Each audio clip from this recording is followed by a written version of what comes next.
Hey CDA and welcome to Dyson Sphere Program. This series is intended to prepare for the upcoming combat update to help you get a fully updated set of blueprints ready to go that allow you to focus on the enemy and the new mechanics that will be coming in rather than the design of your base, while still keeping your base neat and organized, of course.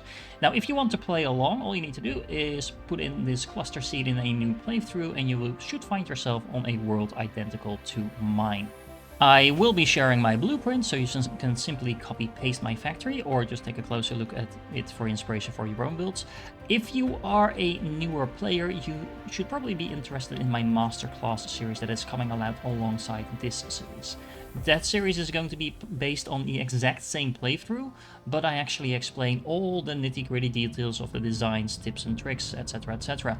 That means those episodes will be longer than these, but you can easily follow along with every single step along the way. Looking back while we are flying, I saw a lava planet. We have a nice looking orange planet over there. We have our gas giant along with the starting world. I'm actually not entirely sure if there was another planet in the system that we flew past all the way at the beginning. But at least it's not just all boring ice giants, so that's going to be interesting. But of course, you know all the basics and we'll get to the other planets later, so let's skip to the actual planet side. Okay, we are on our home planet and I changed into my beloved colors. I feel right at home. So let's check out what we have to work with on this planet. Let's make sure the north is actually to the north. Yes, it is. Actually, to be honest, this is not a bad starting location. We have a lot of stuff on this planet already. We have a lot of iron ore over here.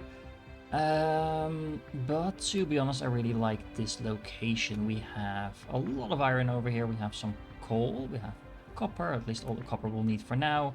We'll have stone, and we actually even have oil close by. So in terms of early game, I can probably set up a factory in this zone and keep myself limited to this zone only and have everything I need for blue and red science.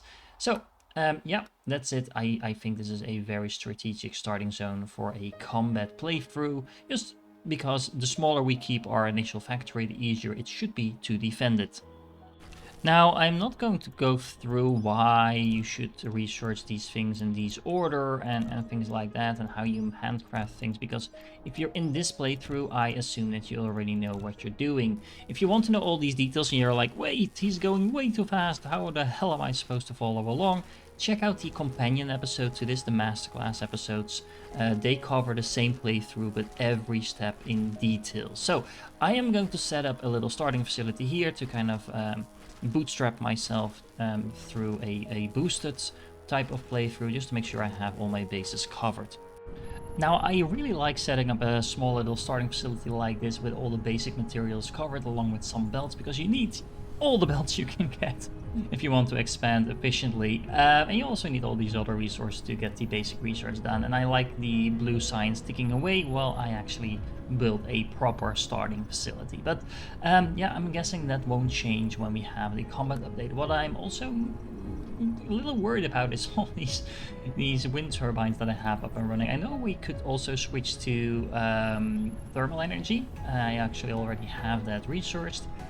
At the same time, I'm not thrilled about thermal energy compared to renewable energy, for the same reason I'm normally not enthusiastic about that, and that's because either it gets destroyed when it's attacked and we have a massive mess on our hands, or it's going to run out of power somewhere when I don't expect it to, and then suddenly all my defenses get turned off. So yeah, I'm a little worried about how that will turn out, so for now I'm just sticking to the wind turbines.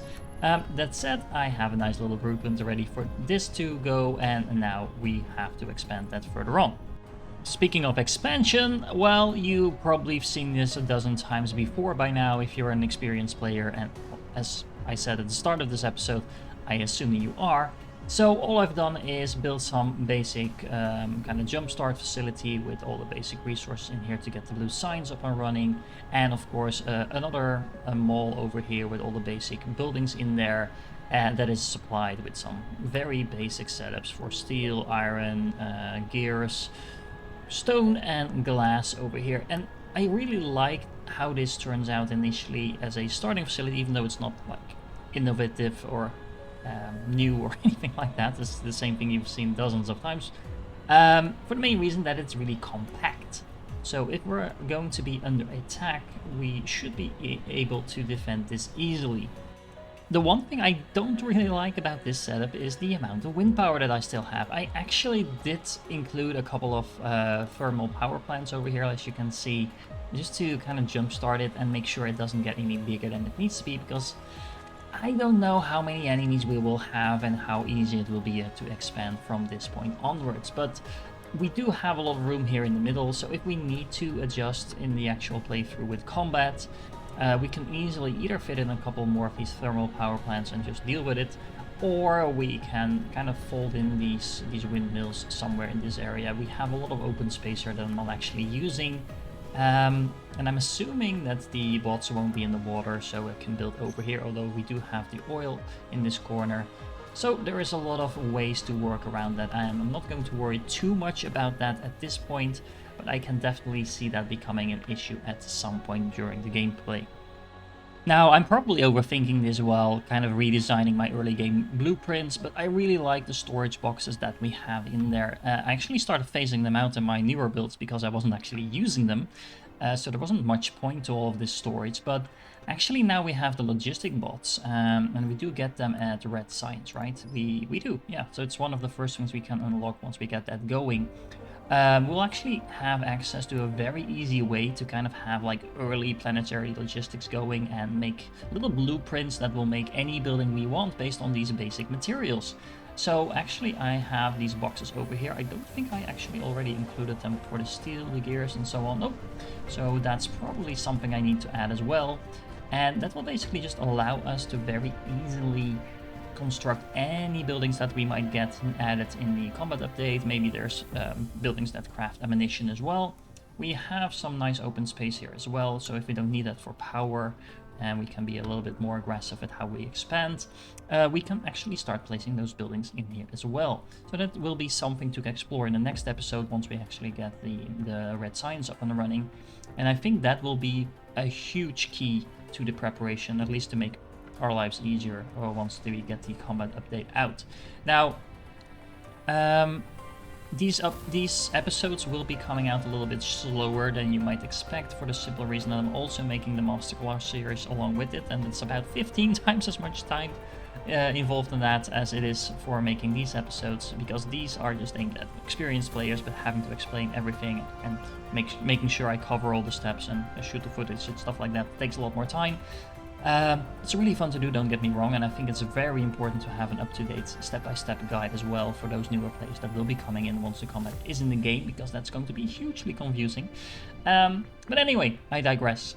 This is really fun to do, and I hope you enjoyed this as well. If you have any suggestions from your point of view, things that I'm not doing that might be very worthwhile to do, actually just noticed this one of these miners isn't actually powered. Anyway, slight distraction there. But if you have any comments and suggestions on how to prepare for the combat update, please let me know. I'd be very interested in that, to hear your thoughts on that as well. And if you're still here, you're awesome. Please like and subscribe if you haven't done so, and I hope to catch you in the next one.